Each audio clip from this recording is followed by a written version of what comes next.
सभी का स्वागत है। मेरा नाम है शुभम। आज हम बात करें एक महत्वपूर्ण टॉपिक पर जो जुड़ा है यूजीसी से, यूनिवर्सिटी ग्रांट कमीशन, जिसका एस्टेब्लिशमेंट 1956 के अंदर करा गया था और एक्ट बनाया गया था आप लोग का यूजीसी एक्ट 1956। जिसका काम क्या था? जिसका काम था प्रोफेसर को आप लोगों का असिस्ट करना, वही आप लोगों के पेपर्स को कंडक्ट करवाना, वही अगर हम बात करें जेआरएफ है या फिर आप लोगों के अन्य क्या कह सकते हैं राष्ट्रीय परीक्षा है, इसके अंतर्गत ऑर्गेनाइज करवाना। ठीक है, अब ये चर्चाओं में क्यों बन गया है? ये चर्चाओं में इसलिए बना है कास्ट डिस्क्रिमिनेशन को लेकर। क्यों? क्योंकि यहाँ पर एक कमिटी बना दी गई है। सबसे पहले जानते हैं इसका काम जो है वह क्या है। इसका काम है कि जो आप लोगों की शिक्षा है उसको क्वालिटी देना, यानी कि गुणवत्ता प्रोवाइड करना हायर एजुकेशन के लिए, है ना। रिसर्चर्स पे और रिसर्च को बढ़ावा देना, वहीं आप लोगों का योग्यताओं को, शिक्षकों की योग्यताओं को भी तय करना। बहुत से कॉलेजेस इसके अंतर्गत आते हैं और इसके बनाए हुए नियमों का पालन जो है वह करते हैं। इसका निर्माण इसलिए किया गया था। बट अब कास्ट बेस्ड डिस्क्रिमिनेशन यहाँ पर देखने के लिए मिल रहा है। क्यों? देखिए, अगर कोई बच्चा है जो पढ़ाई कर रहा है और वो जनरल कैटेगरी के साथ में है, ठीक है, और एक बच्चा है एससी एसटी ओबीसी, ये तो अगर एससी एसटी ओबीसी वाले बच्चों के साथ कोई भेदभाव होता है जात को लेकर, जात पात को लेकर, देखिए हम सब पढ़ने वाले हैं और पढ़ाने वाले हैं। आपको पढ़ाने वाले हम और आप पढ़ने वाले, समझने वाले। जो ज्ञान रखता है वो फिर डिस्क्रिमिनेशन की तरफ कभी भी नहीं जाता है, क्योंकि उसको पता है उसके राइट्स को लेकर। एससी को ये कोटा क्यों मिला, एसटी को कोटा क्यों मिला, ये सारी चीजें हम बहुत अच्छे से जो है वो समझते हैं।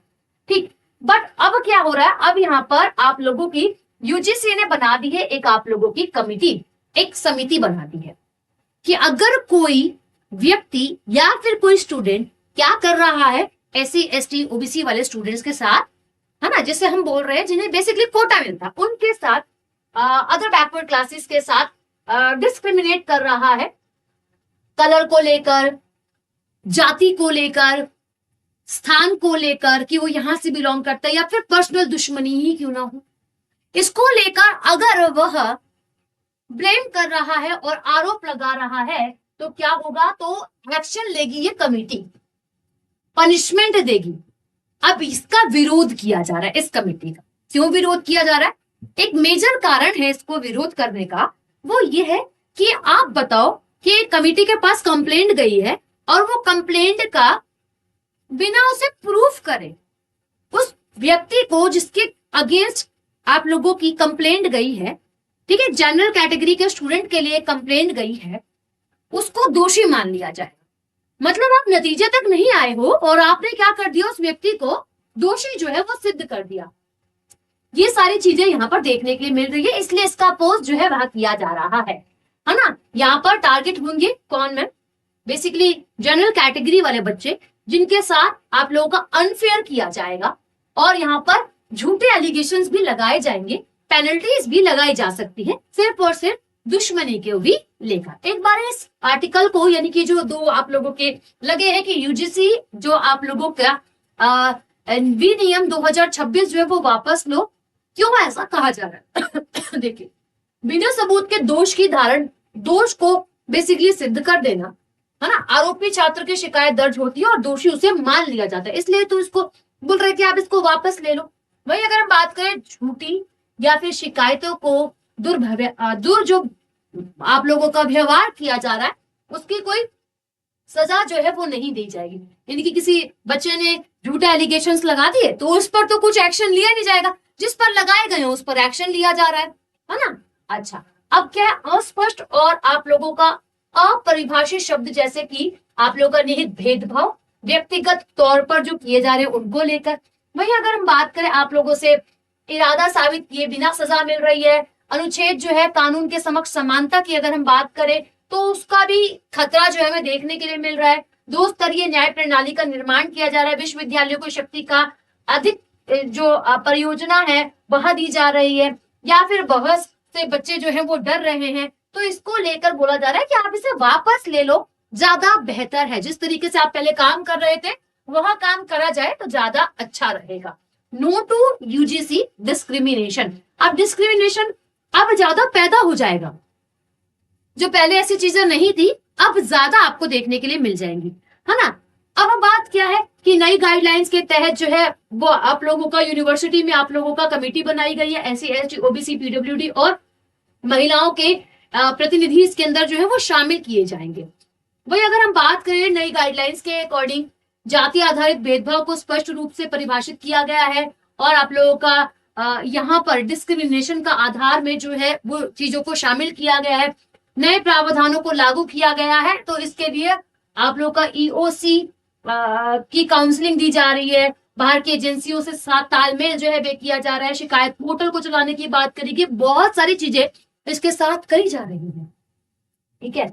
अच्छा, वहीं अगर हम बात करें या आप लोगों का जो एक लेटर है अथॉरिटी के द्वारा वे भी पेश करा गया है 13/1/2026 के समय पर, ठीक है। अब इसमें आर्टिकल्स की भी बात करी गई है।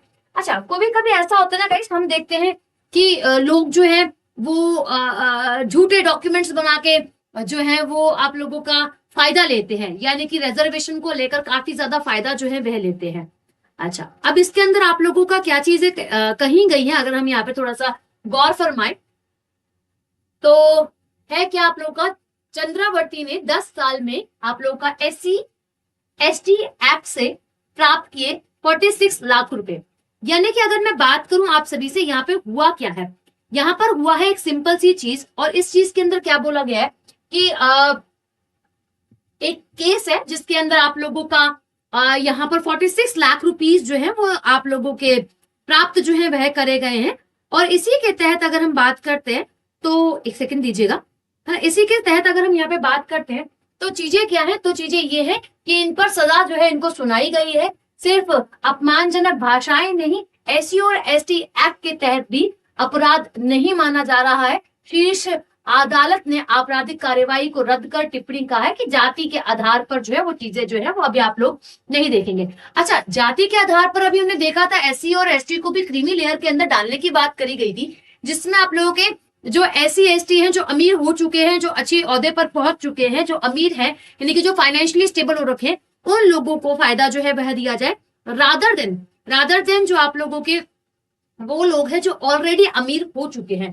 तो ठीक है, एक तरीके से लूट है जिसको खत्म करने की बात जो है यहाँ पर सरकार द्वारा जो है वह करी जा रही है, ठीक है। तो ये सारी चीजें जो है चल रही है। बेसिकली कमेटी बनाई गई, कमेटी का विरोध जो है वह किया जा रहा है। क्यों? क्योंकि इससे कई बच्चे जो हैं, कई जो आप लोगों के लोग हैं वो इसका शिकार हो सकते हैं, सिर्फ और सिर्फ एक भेदभाव को लेकर। या फिर हम बात रखें तो आप ऐसे भी समझ सकते हैं कि एक ऐसा भेदभाव करने की बात हो रही है जो कि कहीं ना कहीं आप लोगों की ऊंचे स्तर तक पहुंच सकता है और विरोध का जो विरोध है वह बन सकता है। यानी कि देश के अंदर कहीं ना कहीं आप लोगों को विरोध जो है इसके लिए देखने के लिए मिल सकता है। बाकी आप सभी को वीडियो कैसी लगी कमेंट सेक्शन में मेंशन कीजिएगा। इसी के साथ आप ऐसे वीडियोस के लिए चैनल को जरूर सब्सक्राइब कीजिएगा। मिलती हूँ मैं आप सभी से एक और नई वीडियो में।